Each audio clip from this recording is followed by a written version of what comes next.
Acharya, Ashtotaya Satashila A.C., Bhakti Vedanta Swami Prabhupada ki, Srila Prabhupada ki, Shri Gauranitai ki, Shri Krishna Balaram ki, Shri Giriraj Maharaj ki, Shri Radeva ki, Shri Lakshmi Nrsimhadev ki, Shri Radha Govinda Madhava ki, Nimaya Padam ki, Mantaraj Srimad Bhagavatam ki, Go Premanandi. All glories to the assembled devotees. All glories to the assembled devotees. All glories to the assembled devotees. All glories to Sri Guru and Sri Gauranga. All glories to Sri Namo Vishnu Padaya Krishna Krishnaya Bhutale. Srimate Bhakti Vedanta Swami Tinami. Namaste Saraswate Deve Gaurava Acharya Nirvasesha Srimati Paschachate. Hare Krishna. So someone can ask in French, who needs a French translation? Amongst the ladies, someone can ask. Baladev is here, or Benoit, either one. The two B's. We have two B's there, so no problem. Want to do, who's going to do? Prabhu's going to do. Baladev, Prabhu. So if maybe mice can sit close to you. Hare Krishna. Hare Bo. Cherchez-le. Le chant, oui. And I don't think there's a need for Slovakian. Not for the moment. Hare Krishna. Om Namo Bhagavate Vasudevaya. Om Namo Bhagavate Vasudevaya. Om Namo Bhagavate Vasudevaya. Om Namo Bhagavate Vasudevaya. Om Namo Bhagavate Vasudevaya. Om Namo Bhagavate Vasudevaya. We are reading today, yesterday's verse was one of the most quoted verses in this 9th canto, and today we are on text number 60. Is that on the board? Yes, 60, 61. 60? Which one's on the board, I wonder? I can't really see from here. Does it begin with Kalau or with Karmani? Karmani. Okay, so 60 is on the board. So please repeat. Karmani, Karmani, Aparimeyani, Aparimeyani, Manasa api, Manasa api, Sura Ishvarai, Sura Ishvarai, Saha Sankarshanaha, Saha Sankarshanaha, Chakre, Chakre, Bhagavan, Bhagavan, Madhusudanaha, Madhusudanaha, Kamanya Parimeyani, Kamanya Parimeyani, Manasa Manasapi Sureshwarai Manasapi Sureshwarai Saha Sankarshanaschakre Sahasankarshanaschakre Bhagavan Madhusudanaha Bhagavan Madhusudana Karmanya Parimeyani Karmanya Parimeyani Manasapi Sureshwarai Manasapi Sureshwarai Saha Sankarshanaschakre Sahasankarshanaschakre Bhagavan Madhusudanaha Bhagavan Madhusudana Karmanya Parimeyani Karmanya Parimeyani Manasapi Sureshwarai Manasapi Sureshwarai Saha Sankarshanaschakre Sahasankarshanaschakre Bhagavan Madhusudanaha Bhagavan Madhusudana Karmanya Parimeyani Karmanya Parimeyani Manasapi Sureshwarai Manasapi Sureshwarai Saha Sankarshanaschakre Sahasankarshanaschakre Bhagavan Madhusudanaha Bhagavan Madhusudana Kamanya Parimeyani Karmanya Parimeyani Manasapi Sureshwarai Manasapi Sureshwarai Sahasankarshanaschakre Sahasankarshanaschakre Bhagavan Madhusudanaha Bhagavan Madhusudanaha Karmanya Parimeyani Karmanya Parimeyani Manasapi Sureshware Manasapi Sureshwarai Sahasankarshanaschakre Sahasankarshanaschakre Bhagavan Madhusudana Bhagavan Madhusudanaha. Ladies, Karmanya Parimeyani Karmanya Parimeyani Manasapi Sureshware Manasapi Sureshwarai Sahasankarshanaschakre Bhagavan Madhusudana Bhagavan Madhusudanaha Karmanya Parimeyani Karmanya Parimeyani Manasapi Sureshware Manasapi Sureshwarai Sahasankarshanaschakre Bhagavan Madhusudana Bhagavan Madhusudanaha. Karmani, activities. The boys have some access to the translation, or are you speaking it as it comes? I will just speak the translation after. Okay. Aparimayani, Parimeyani immeasurable, Immeasurable unlimited. Unlimited Manasa api, Manasapi even by such plans, Even by such plans perceived within the mind. Perceived in the mind Sura Ishvarai, Sureshwarai by the controllers of the universe, By the controller of the universe like Brahma and Shiva. Like Brahma and Shiva Saha Sankarshanaha, Sahasankarshana along with Sankarshan, Along with Sankarshan Baladev, Baladev Chakre, Chakre performed. Perform Bhagavan, Bhagavan the Supreme Personality of Godhead. The Supreme Personality of Godhead Madhusudana, Madhusudana the killer of the Madhu demon. Dima. Translation, there is no purpose. The Supreme Personality of Godhead, Krishna, with the cooperation of Sankarshan, Balaram, performed activities beyond the mental comprehension of even such personalities as Lord Brahma and Lord Shiva. For instance, Krishna arranged the battle of Kurukshetra to kill many demons for the relief of the entire world. So in yesterday's verse, this was also indicated and extensively commented on by Srila Prabhupada. So we're not going there, Today we go on to the next verse, which is text 61. It's not on the board. If you have a mobile phone with it on or some other appliance, maybe you can access it. Kalajani shamananam dukkha shoko tamodudam anugrahaya bhaktanam supanyam yatanadhyashaha.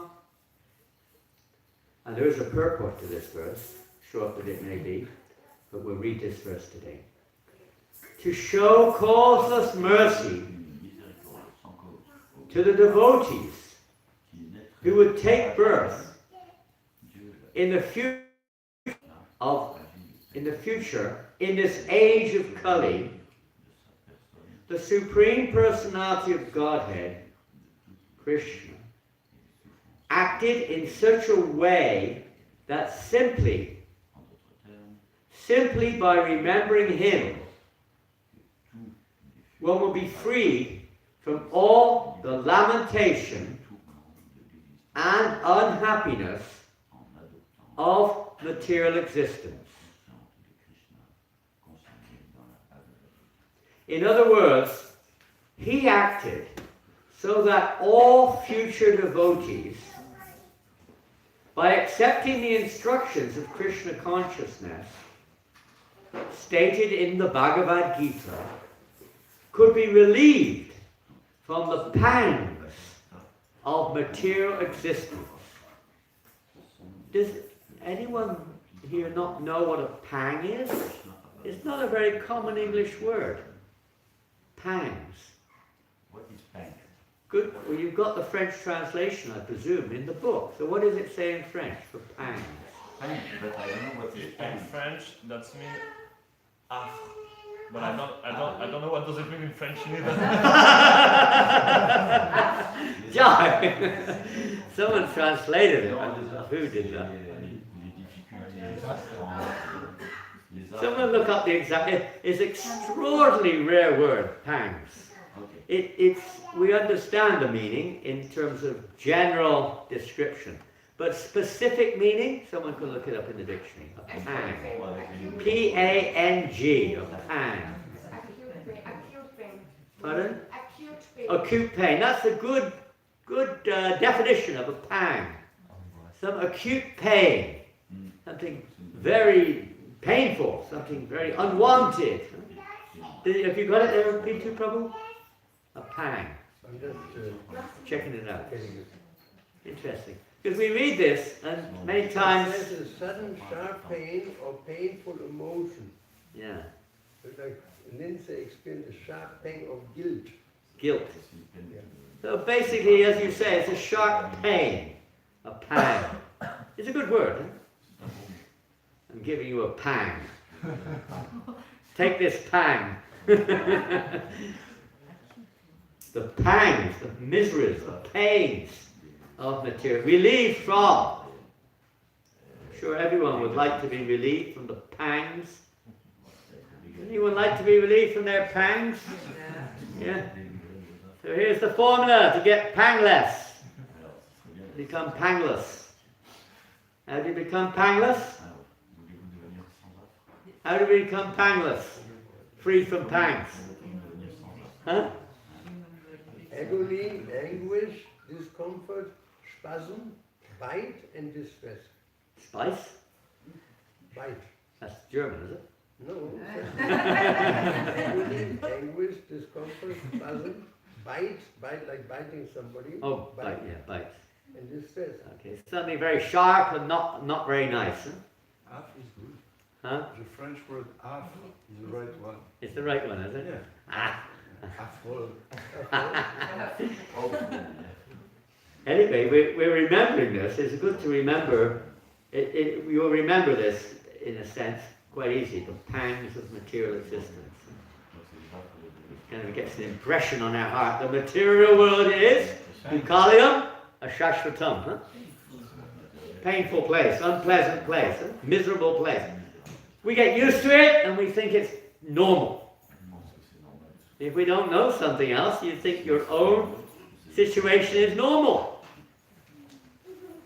Every happiness and distress is very relative, according to our memory, our experience.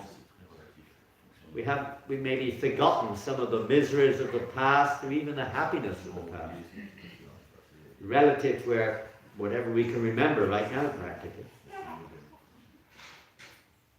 And yes, the material world is a temporary place full of dukkhalayam. Dukkha alayam. Dukkha means? Pardon? Sorrow, suffering, misery. Alayam? Dukkha, pardon? Place. This word comes up even in English, alaya. This word referring to a country or place. Alaya, many words, Australia. They're taken from alaya, many words originally, place. Astra alaya, place of the astras. That's why it's a desert. Purport.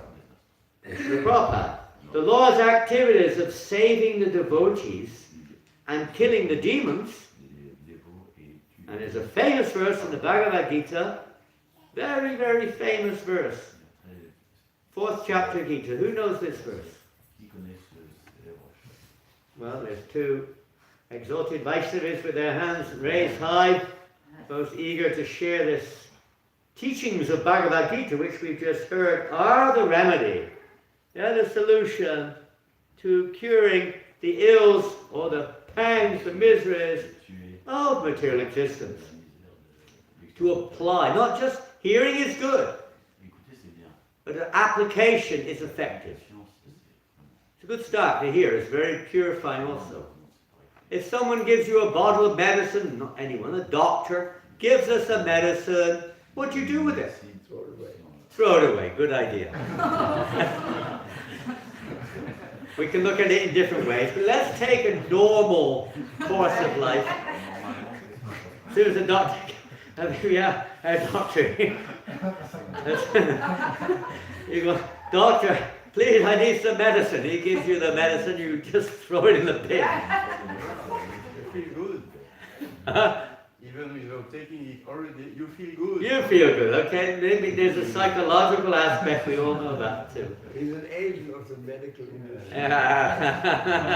Okay, leave it till afterwards. We don't want to call a doctor, we'll have to call an ambulance if this carries on much longer. So what does the doctor do? He gives you the medicine. What do? He writes a prescription, okay, we're going a little bit long here. He writes a prescription. You go to the pharmacy, and the pharmacy hopefully gives you the right medicine. What do you do with the medicine? You take it. What do you take it? What do you take it where? Depends. You don't throw it away. You take it, you put it in your bag. And what do you do then?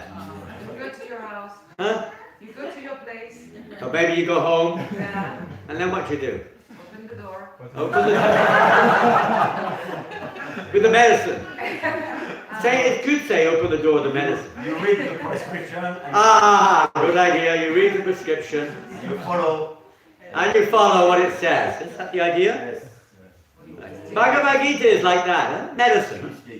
Lord Chaitanya has given us medicine. Huh? I don't even know if I'm going to get around to these books. Let's see. Hey, Nechi Oshadi Mayam. Huh? Lord Chaitanya has brought the Oshadi. In Sanskrit, it's Oshalya, Oshadi, like medicine. Huh? So you read the prescription. Bhagavad Gita is the prescription. To read it. Okay, I read the prescription. Thank you, doctor, I read the prescription. That's it, huh? Finish. Finish? No, you apply it and you take it. You apply it. Oh, well, you're very faithful to the medical system. They say we're brainwashed. Follow the instructions of Krishna. You are brainwashed.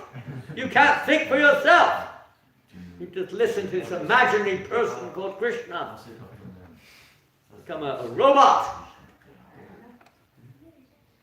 Some people say like that. Well, they're also following this so-called, whatever it is, directions, prescriptions of material existence. Huh? Right from the moment we're born, we're following it, right? Right from the moment we come out of the womb. You'll be basically brainwashed or brain dirtied, whichever way you look at it, to think and act in such and such a way, to accept this as the normal, right? And if you don't do that, you know, you're abnormal. You're an odd bod. So, yes, the Bhagavad Gita, you apply the method. It's not enough just to get it. It's not enough even just to go to the doctor. It's not enough just to read the prescription. Is that right, Goswami? You have to take the medicine. Is that right? You have to preach this fellow next door to you. I don't know what's wrong with him. He's good, just as well he can't hear.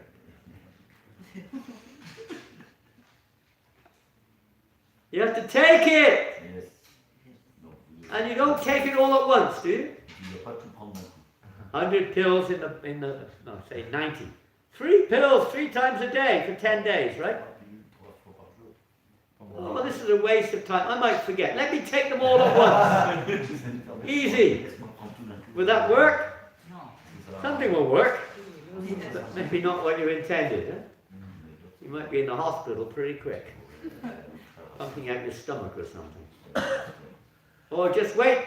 Take 10 a day. Take them all at once. 9 at once. As soon as you get up. No, you have to follow what it says. There's a prescription. Bhagavad Gita gives a prescription, and there may be a little different prescription for different patients. The goal is the same, but not everyone has exactly the same sickness. Here's a very big one here. Demons. Amongst the demons, there are so many varieties of demons.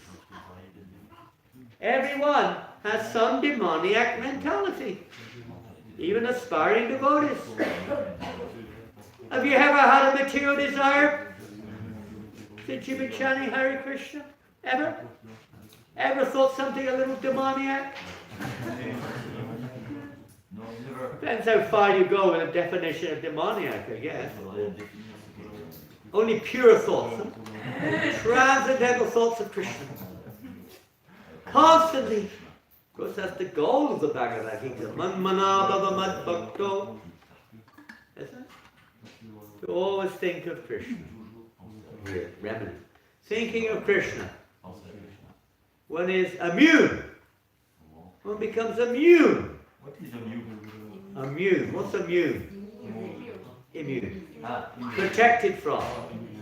Free from. Protected from. Not affected by. Immune. Immunity. Immunity. So one can become protected. Protected from what? Protected by for our mind, our thought. Protected by our mind? No. What's the power of the mind? What is that? To protect them.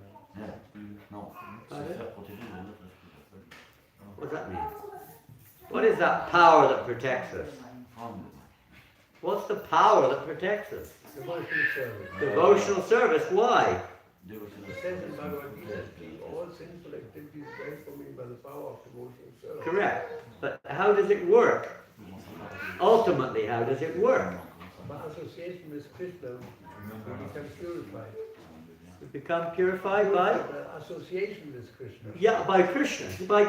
Krishna is the purifier. He's the pavitra. He purifies. He's purifying everyone. We just heard he's even purifying the demons. In a different way. He may smash them. Just like we're being smashed also, in a sense. Smashing our material desires. Huh? Have you ever noticed that sometimes? How you get smashed? I mean, it's a pretty rough word, you could say. But maybe a little bit slowly, maybe suddenly sometimes. You have a sudden, material desire or something, and boom, something, wow. You fall off the seat or something, The seat collapses under you. Mercy, it's mercy. We've always seen this as mercy. Krishna's mercy. Reminding us of him. The whole material world is meant for that purpose. People don't, very hard to change the consciousness of people. So it's Krishna who purifies. begin here. There's so many beautiful statements like this. What can't lose on? I'll just go into it and see, not necessarily in order. Oh, we were asking what is that we're being protected from? Krishna's protecting us in different ways. Let's go into the Bhagavatam. The other day, Goswami and myself were talking. You remember down the hut, and you were mentioning Prahlad Maharaj, and then we went into other similar statements in various places. So we're going to read the statement of Prahlad Maharaj. Here's what he says. He says many things, but this is in relationship to this. My Lord, you are never conquered by anyone. I am certainly not afraid of your ferocious mouth and tongue. Nrsimha, I mean, for the demons, pretty scary, huh? Probably for us, if we didn't know, in ignorance, if you see a huge, fearsome-looking lion, especially have a body of a man and the head of a lion, ears, nails, roaring right in front of your face.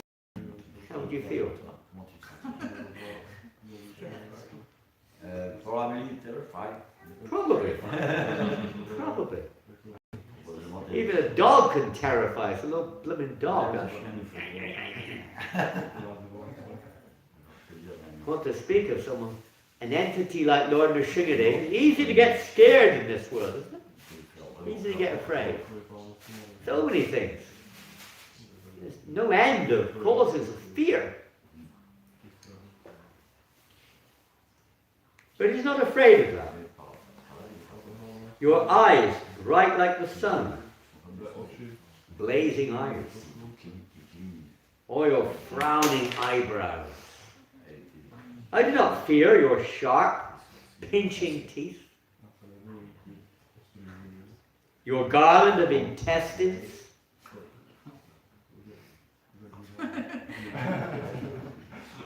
Imagine you see someone walking along the street with a garland of intestines, long fangs and real sharp, razor sharp teeth, blazing eyes.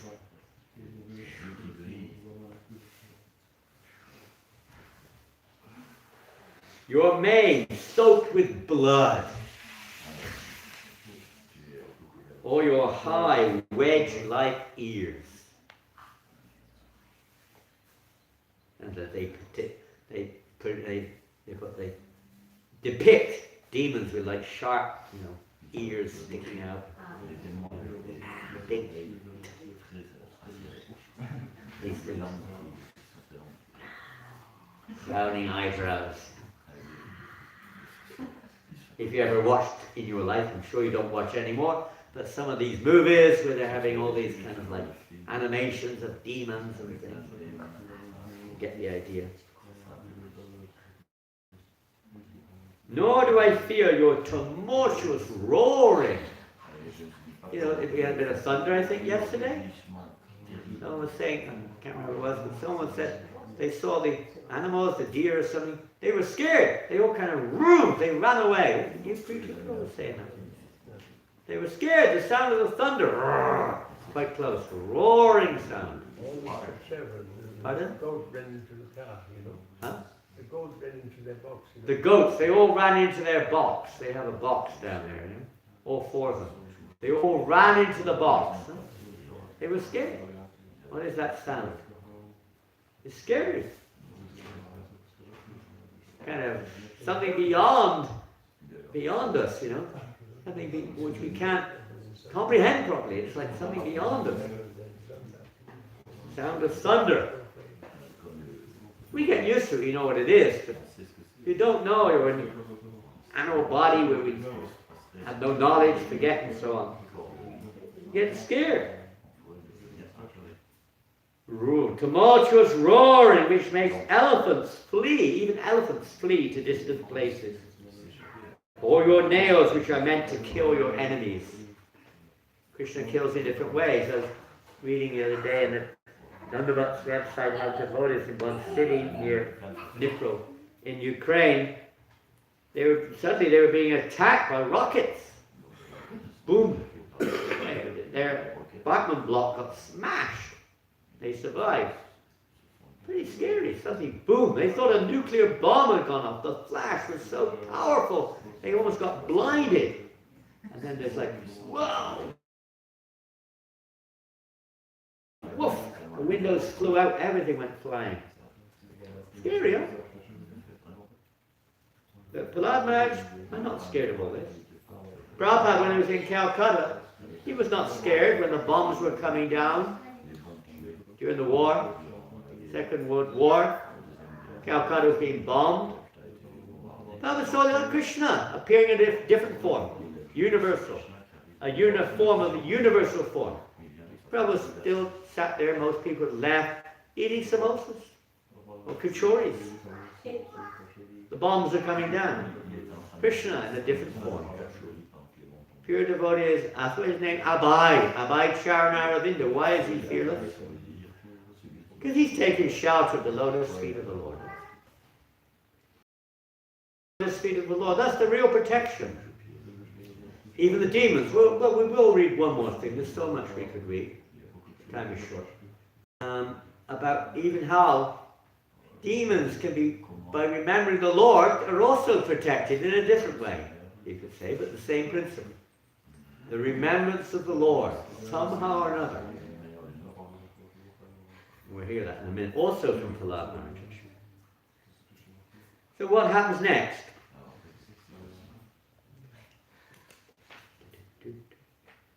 O most powerful, insurmountable Lord, who are kind to the fallen souls, I have been put into the association of demons as a result of my activities.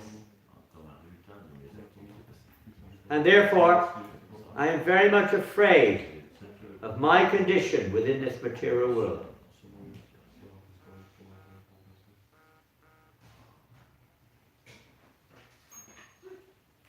When will that moment come?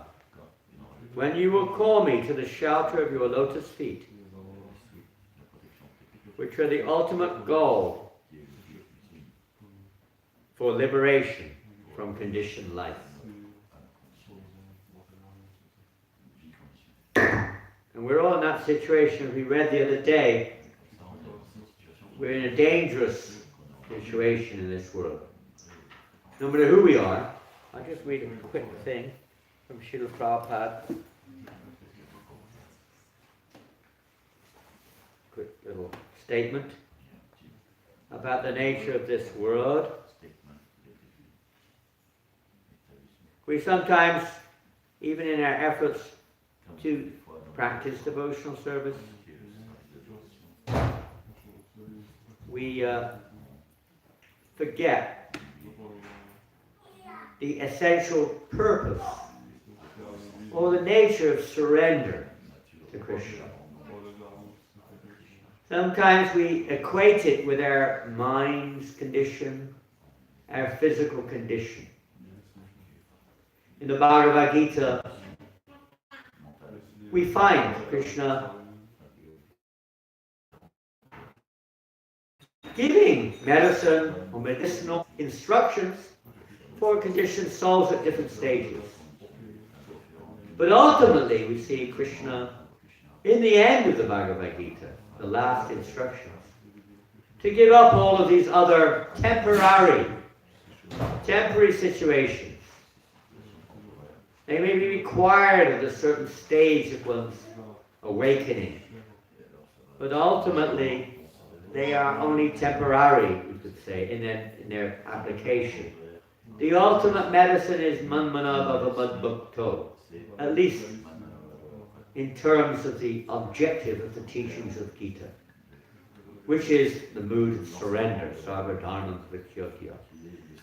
When one is fully surrendered, then, of course, Krishna explains that one is protected from all sinful reactions. We may have been born like Prahlad Maharaj in a family of demons,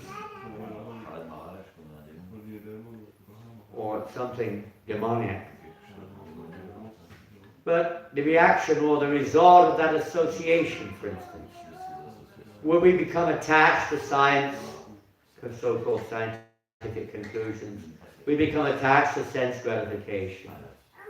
I remember listening one time in Vrindavan, one of the disciples of one of Prabhupada's godbrothers, I don't know who it was, he was a disciple of Puri Maharaj, he gave a little talk on Prabhupada's Tirobhav. His English wasn't particularly developed, but he spoke for a minute or two. And he said, of all the devotees, followers of Srila Bhakti Siddhanta Maharaj, Swami Maharaj, they call our Srila Prabhupada Swami Maharaj, alone understood the message of his Guru Dev. And not just understood it, but put it into practice. A very profound statement. He said, Swami Maharaj alone amongst all the followers of our Srila Prabhupada attacked science and sense gratification. Probably the two biggest prongs, and it's a broad subject, of conditioning we're exposed to in this world. Who else is challenging this in a realistic way? Maybe in a partial way, but not getting to the root of science, the root of sense enjoyment. Prabhupada went right to the, he said, right to the heart. You can't deny it. If you read Prabhupada's books, you'll see it. But it's, in a way, it's not just down, it's to lift us up, to release us from the pangs of material existence. We don't realize we are stuck in the pangs of material existence. And we think it's okay. Even in devotional service, sometimes we argue over our comfort zones. What we think are. My thought, how I feel. Sure, what do you think about this? What do we know about this? Maybe some little something. We have to make decisions, but we base our decisions not on only on our feelings. I remember we were on the walk while I was there. Rohini Nanda Prabhu and the boys in London were on a morning walk with Prabhupada at the manor. Prabhupada asked, what is this, looking at some tree or something? What is this tree? Rohini Nanda said, I think, Prabhupada. Book stopped immediately. What does this I think? What does it matter what you think? You have to know. But what do we know? We take materially, people take their knowledge from mundane persons under the influence of Maya, who are imperfect senses, tendency to cheat, making mistakes and illusion. And we take that as a conclusion, a fact.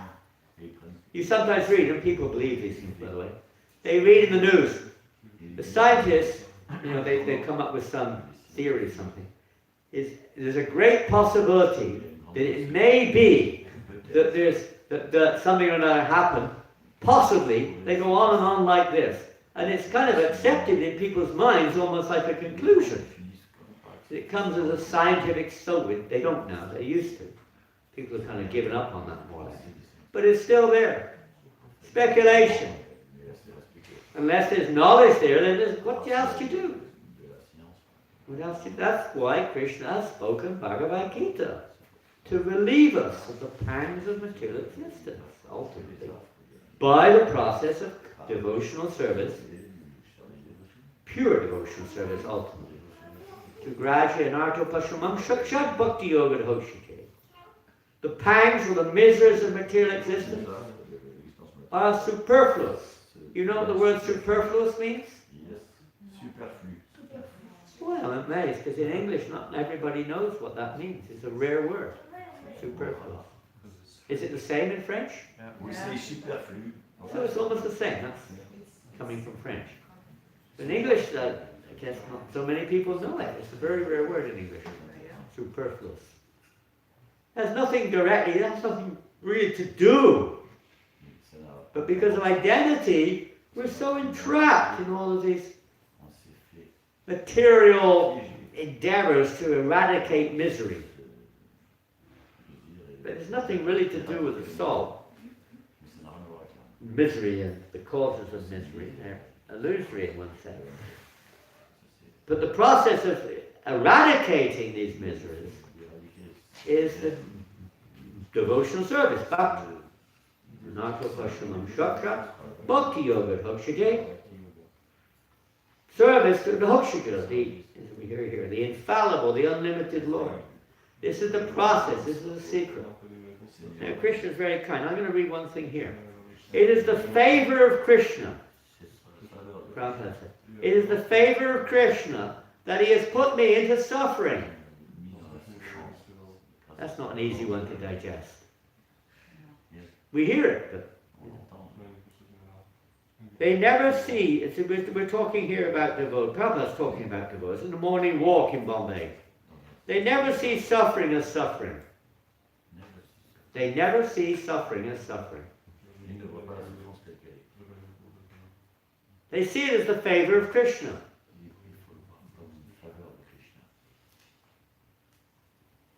There's a famous verse, spoken by Lord Brahma, 10:14-8. Who knows that verse? Tatenu kampam susamikshamanam bunjana eva utavipakam, blah, blah, blah. And Prabhupada says this is the guideline for all devotees in our Krishna consciousness movement. It's not just a nice verse that you learn and pass on. He said this is the guideline for all devotees in our Krishna conscious movement. It's the guideline. You know this verse, Sangita? You'll learn it soon, okay? What is the verse? One who waits for your compassion is the verse. Tolerating the various sufferings which the devotee feels, I deserve more than this. Krishna is very kind. He's just given me a token. Of course, it may not be sometimes it's a heavy token. We may see it like that. But when the devotee sees it like that, he constantly, does he pray to Krishna? Oh Krishna, please save me from my toothache. I can't bear this any longer. Maybe. In the beginning stages we may. It's also somewhat Krishna conscious. You're going to Krishna in misery. But a pure devotee, why are you putting me into this situation, Krishna? If you don't save me, I'm going to go, I'm going to become a Muslim. I'll become a Jew. I'll become an atheist. You pray like that? Maybe. It's called in this world, neophytes do like that. They think that, worshipping God means you're going to have a really good comfort zone. Many people, they think like that. The resort of, I know in Malaysia one time, when I was there a long time, but there was this one Christian evangelist preaching to all the Hindus, door to door. The proof that your God is bogus is you're all poor. Look at we Christians. He's preaching like that, heavily. The book, magazine, everything, all over it, Equating God consciousness with material achievements. I don't think that was Jesus' move. It's not what we got in the Bible when we used to read. But somehow they introduce these things, They give you a pig. They go to poor villages, they give you a pig, they give you a house, a wife, money, education, and so on. Like Preacher was saying the other day, I don't think everyone caught what you said, Preacher Pro, about the Christian priests in Africa. Close your eyes, Yeah. Pray to God. Jesus, pray to Jesus. And what happened? They opened their eyes, No, he said that Jomo Kenyatta said that he was the first black president in Kenya. He said when the Christian missionaries arrived, they had so many Bibles and we had so much land. So they said, all right, now sit down, close your eyes and pray to Jesus. And when you open the eyes, We had the Bibles and they had the land. Yeah, okay. We'll expand that a little more. Kenyatta was the first president of Kenya in Africa. We said the Christians, they came, they had so many Bibles. The English, no, Christians came, preaching. And at that time, all the land was in the hands of the Kenyan, the local people, the black people. So the Christians came, and they said, close your eyes, pray to Jesus. They did. Open your eyes. And they found a Bible in their hands. And they had no more land left. The English had taken all their land away and given them Bibles instead. Good exchange. Hear the motive. They're very clever because they introduced English, and the only book they had in English was the Bible. That was another thing.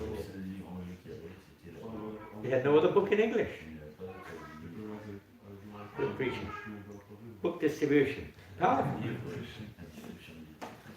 I'll never come to that. Land mafia. Huh? Book distribution and land mafia.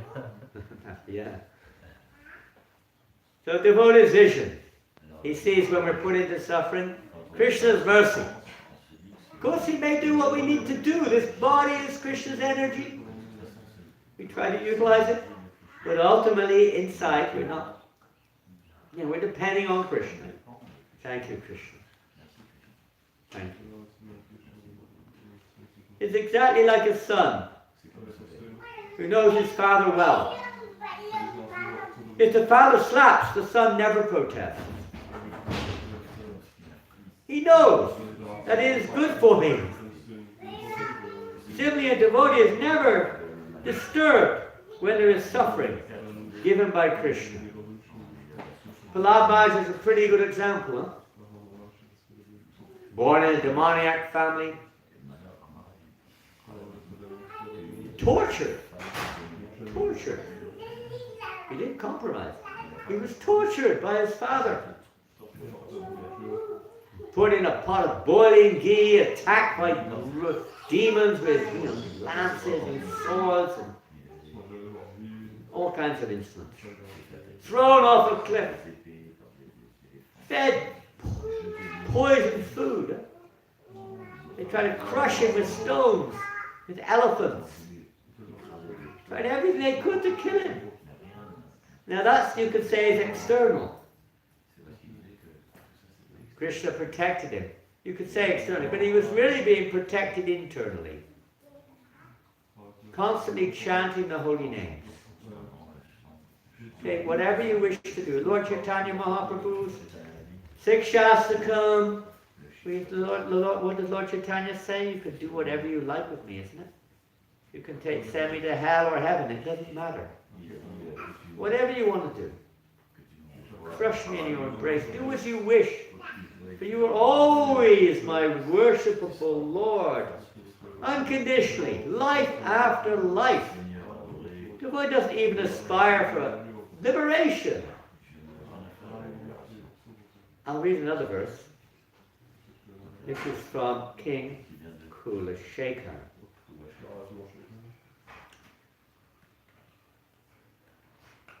King Kulashekar was a great devotee of the Sri Sampradaya. O Lord Hari! And Prabhupada actually translated this and gave a purport to this verse. In a book called Mukunda Mala Stotra. Prabhupada he translated 5 verses and gave purports on those 5 verses. This is verse number 4, I think. Yeah. Oh, my Lord Hari! It is not to be saved from the duality of material existence or the grim tribulations. You know what this word means, tribulation. Yeah, tribulation, the grim. No. What is grim? What is tribulation? Is a French word also? Yeah. There are thousands of words, English, French, the same. Yeah. Slightly different, but almost the same. What does grim mean? Unpleasant. Unpleasant. Very good in English. Huh? Something very, very unpleasant, very grim. Or something very hopeless, you know. Very grim. The future is very grim. Very grim. It doesn't look very good. Grim. The grim tribulations of Kumbhapaka. Have you been to Kumbhapaka?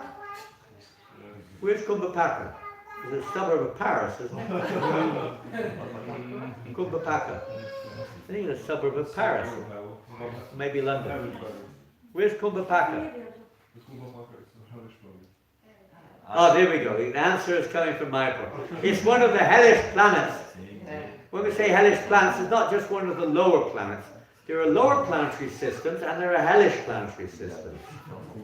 The lower planetary systems are actually, they can be from a material point of view, pretty opulent.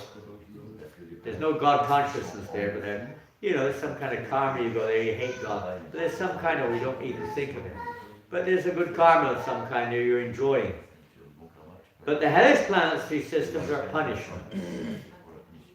There are different varieties of punishments, and they're to, let's say, purify they're supposed to be, to purify the living entity and to perhaps awaken some kind of thought, what am I doing here? But generally we don't take it on, we don't carry that on with us. So the Kumbhapaka hell, so I don't want to be sad, I don't even care about that. Even if I go to heaven or hell, when there's Narayana Parayana, what's that verse?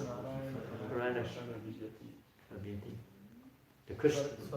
I know the verse very well, it just slipped in my mind. What is it? Narayana Parayana. How does it start?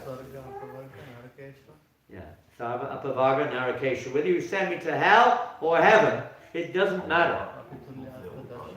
Narayana Parayana. One who's Narayana Parayana means one who's taken shelter of the lotus feet of Lord Narayana. He doesn't care whether you send me to heaven or hell. Because he's always remembering Krishna, know where he goes. Narayana Parayana. That is our objective. Nor is my purpose. He said, I don't pray to your lotus feet for these things. Nor is my purpose to enjoy the soft-skinned, beautiful women who reside in the gardens of heaven. Mayst thou be attracted to the soft skin. I pray to your lotus feet only, so that I may remember you alone in the core of my heart, birth after birth. This is the protection. The Lord reminding us. It's a prayer. Prabhupada said our only prayer. He wrote a letter to Devananda, one of his early disciples in 1968. Prabhupada said our only prayer should be, my dear Lord Krishna, you are sitting in my heart as a super soul. Please, please always remind me to chant your holy names. Please do not put me in forgetfulness. This is our prayer. On our own, what can we remember? We're Daiviyesha Gunamai. This material universe is very difficult to overcome. This material energy is very difficult to overcome. Isn't it? Very hard. We don't even recognize it's the material energy sometimes. We think it's the reality. Our desires, our conditioning, our situation, etc. But those who surrender unto me can easily cross beyond the process of surrendering, devotional service. And he's not even worried. Birth after birth. Just allow me, please, remind me to always remember you, to chant your holy names. One of the most famous verses, I'll put it in two different fonts here because it's a Sanskrit verse. Srila Prabhupada quoted, in fact he would sing this song, even in the early days, he sang it. It's a verse, sing it. It's even there on one of the recorded albums in the early days, I don't know which one it was. Prabhupada sings it on the album, along with Hare Krishna and other songs. Krishna tvadiya padapankacha pancharantam adhyaiva me vishatumata rajahamsa prana prayana samaye kapavata pitai kantavarodana vedas maranam kutaste. Prabhupada again and again, in his last days also, he was regularly reciting this verse. remember. Prabhupada also writes, he said, in order for devotees, because we all have to face death, but whatever means it may come, that we should practice. Yesterday, Bhagavati, Hind, and who else was there? Who else was there? Somebody else was there. They were reciting verses, learning verses over here. And I mentioned that Srila Prabhupada said, yes, devotees, they should do this. We should regularly recite verses. Because what happens is, those verses are there in your subconsciousness, even if not in your present awareness. They're there, as we see. We all have that experience. And they come up. At the time of death, Krishna Tvadiya Padapankaja Pancharantam. Prabhupada said you should learn the Brahma Samhita, or verses like Nivitatashi Rupakiyamanat Bhavoshiti Chotamanobhiramat. Verses which remind us of Krishna. And this is a verse which does. Oh, King Kulashekar said, O Lord Krishna, at this moment, let the royal swan of my mind enter the tangled stems of the lotus of your feet. Beautiful metaphorical presentation. The royal swan, this Rajahamsa, the royal swan, the bird, the royal swan of my mind, enter the tangled stems of the lotus of your feet. How will it be possible for me to remember you at the time of death, when my throat will be choked up with mucus, bile, and air? Prabhupada is a very famous, I don't know Bengali, it's a very famous Bengali song, but statement. You know, you're, at the time of death, whatever bhajan, whatever we've done in this life, it will be tested. At the time, if you've done your bhajan in this lifetime, Krishna will end at the time of death. That is what will be taken into account, the degree of our bhajan, our worship, our devotion. We have to prepare ourselves. We can't depend upon, an honorary degree. Ultimately, everything depends on Krishna's mercy. One has to, you could say, deserve Krishna's mercy. We haven't got time to get into the other side of it, how Krishna is equal to devotees and demons. It's based upon the verse in the Bhagavad Gita, Yaya kamam prapajate tam tataiva bhajamyaham. As they surrender unto me, I reward them accordingly. There's a whole chapter in the 7th canto, beginning, chapter 1. Krishna is equal to everyone. If we had time, we could go into that. There are many sections. Queen Kunti also discusses the equality of the Lord in dealing with each and every living entity. Actually, everything is the mercy of the Lord, even if we don't recognize it. So we have to finish there on that note of King Kulashekar. How will we remember Krishna at the time of death? You think we can just do any damn thing now? Because we don't know what it's like to face death. I just watched the last 25 minutes of His Holiness Kadamba Maharaja's departure from this world. I stood right at his feet as he left this world. He was chanting, maybe not on that day, but he was chanting 16 rounds every day, even if it took him all day long. It is very hard when you're in a state of, on the verge of death. You can't just say, Hare Krishna, Hare Krishna. The things don't work. God knows what's going on inside. But it was a very, we could say, transcendentally uplifting experience to see the life of devotion and the final result of that life of devotion. Surrounded with devotees chanting the holy name in Vrindavan Dham, completely peaceful. His face was like beaming. Physically, his last breath, there was no sign of any, whatever, disturbance in one sense. I know what's going on outside. It certainly looked like Krishna was really protecting him. What was I saying? Certainly looked Even like. after that, he sat on his asana like a sage. Yeah, he was carrying around Vrindavan, and he just looked like someone in total samadhi, smiling, pure face, beaming. His face was still beaming. Incredible. His last words that morning, he spoke them to Vasudeva Prabhu, one of his disciples. Very faintly, Vasudeva heard him say, above all, he said, the mission. The mission above all. The mission of Krishna consciousness. Internally and externally. To cultivate ourselves, Krishna consciousness, and to distribute Krishna consciousness. That's what we're here for. It's not an institutional, say, the institution is essential in order to facilitate that, purposely. The mission is to spread or help others to become aware of Krishna and to cultivate Krishna consciousness in their own lives. That's the purpose of the mission.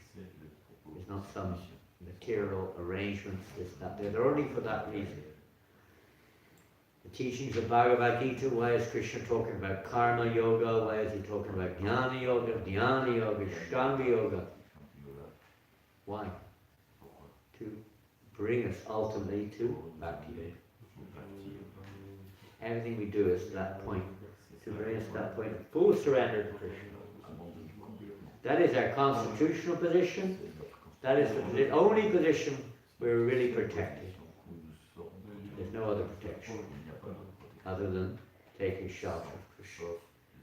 And then Krishna's mercy. That's the point. We don't know. It's by Krishna's mercy. From him comes knowledge, remembrance, forgetfulness. Not by our brain power or intellectual, efficiency. We can't depend on. I've seen, even amongst devotees, very sharp, super intelligent. And all of a sudden, you've got Alzheimer's. Alzheimer's. You can't remember. Can't remember. Or you've got some debilitating sickness, physically or mentally. Can't recognize anyone. Nothing. Alzheimer's. There's another version of that. It's called, what's it? It begins with D. Dementia. Similar thing.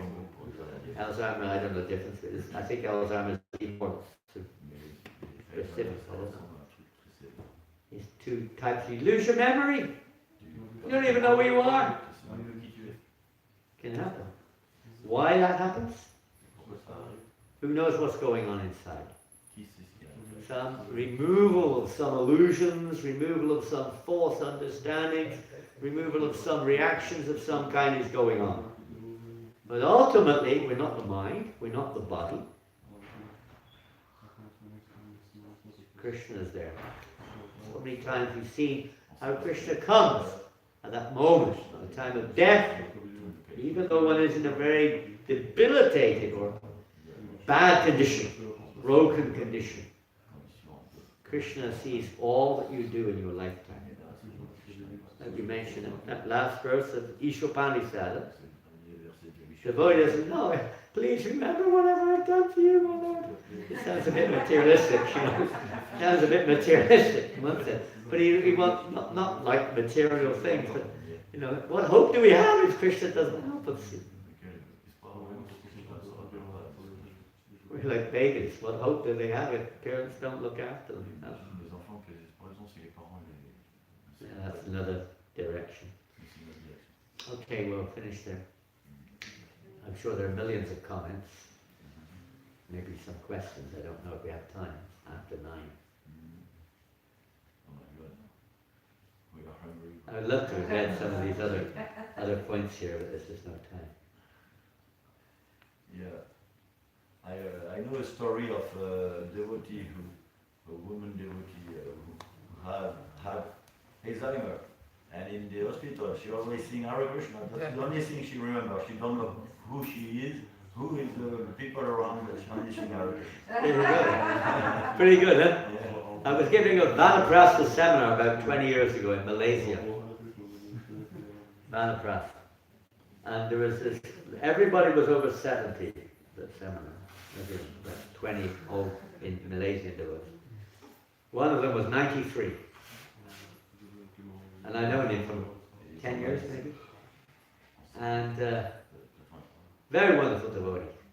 He memorized the whole Gita. The whole Bhagavad Gita. He knew it all. He didn't know. And he was so pure. He was such a sincere devotee. But he was like 93, was on his last leg. He passed away the next year. He was losing his memory. That often happens when you get older. Not only because of dementia or some disease. It just happens quite often. Brain cells deteriorate or whatever it is. And he said, I was a grihastha then, he said, Prabhu, I can't remember hardly anything. I can't remember any verses from the Gita anymore. All I can remember is Hare Krishna, Hare Krishna, Krishna Krishna, Hare Hare, Hare Rama, Rama Rama, Hare Hare. Wonderful, perfection. If that's all you can remember at the time of death, Prabhupada wrote that to Janananda. Please, may I never forget to chant the holy names. Please always remind me. That's what Prabhupada did. Last words were Hare Krishna. Hare Krishna. And then he left. You were there. Yeah. Victor was there. His last vibration was Hare Krishna. Teaching us. Chant Hare Krishna. You'll find, like for instance, when there's a big kirtan going on, whether it's a mela or some other, whatever you want to call it, but when there's a lot of kirtan going on, you often find that is vibrating in your consciousness when you go to sleep. And you may even come up in your dreams, Hare Krishna. You've got to put these impressions on our heart. Unfortunately, we have a lot, maybe too many bad impressions on our heart. To be eradicated, cleared up by the Krishna Son. Don't put any more bad things in there, negative thoughts of others, this and that, the other. Hare Krishna, Krishna Krishna. Hare Rama, Rama. Hare Krishna. At that time, a tremendous kirtan started. Pardon? As soon as Prabhupada left, this tremendous kirtan started. Yeah. And many of us, I talked to many Goswamis, had the feeling that there was no roof we were part of a higher kirtan. You're just going up to the higher planet, beyond that. It was an unbelievable kirtan in a different dimension. Yeah. We were just part of that kirtan. Amazing. The spiritual realm. Unbelievable. Prabhupada took all of you to the spiritual realm.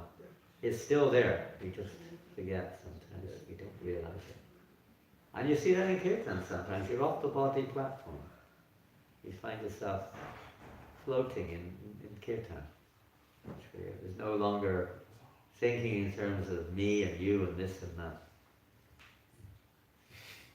Sankirtan movement. Carry everyone back to God. Even the demons. We heard from Peter also that amazing example in Moscow. A devotee, a boy who became a devotee.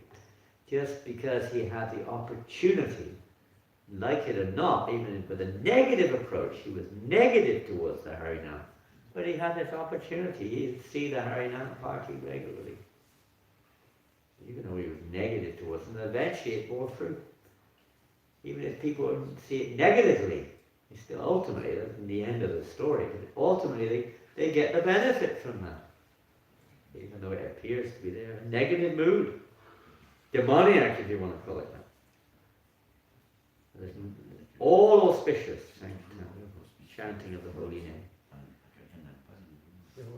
There was a demon living on the other in Dublin, temple opposite the street in, what was that? Temple Street? No. Montjoy Square. Oh, the one before. There was a Sabri-wala on the other side. He was so envious of us, sometimes he would swear at us and tell people very bad. So one day I was back in my Sankirtan band with a couple of devotees. He became so angry and yelling at us, and I told him to shut up, So he came, flew towards me, and then he slipped and he fell right in front of my feet like this, and he hit the curb, and his brain got out, and an old woman came and said, "You just got some mercy." Oh my goodness, he got the mercy. He paid his obeisances to you as well. That's right. He fell down Dandavats. Right there. The old woman, he got just the mercy. Incredible. We used to have one fellow next door to us, I don't know what happened to him, in Bury Place in London. His name was Mr. French. Mr. French. He was #1 arch enemy of the Hare Krishna movement, Mr. French. That was his name, Mr. French. He would constantly harassing the devotees from day one till day, till the end. Right till the end. I don't know what happened to him. He must have had some special karma there. Some special mercy. I mean, we had so much association with the devotees, even though it was negative. Mr. French.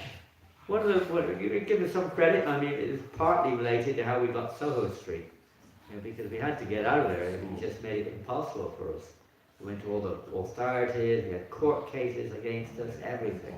We couldn't do it anymore. We couldn't stay there. We had to get a new place. And we were in Soho Street. So indirectly, maybe he was in Soho Street. Yes. All kinds. It was interesting. Actually. There was the mayor, not the vice mayor, of Edinburgh. Big man in the council. Maybe not the mayor, the head of the council. He hated the Hare Krishna. He said, I will not allow them to do this Harinam on the street. We go every day on Princess Street. I will not allow you to do this. It will not happen in our city. We will not allow it, he said. And he made a declaration. Over my dead body, this will continue. It was in the newspaper. A few days later, he died. Over his dead body. You will remember that. I think he had a heart attack. He was getting on a bus or something and he had a heart attack. Harinam carried on. Hare Krishna. Srila Prabhupada ki jai. Mantra Srimad Bhagavatam ki jai. Premanande. Prabhupada ki jai. Thank you, Prabhu. Some Prabhuji. Vaishnavas, Vaishnavis.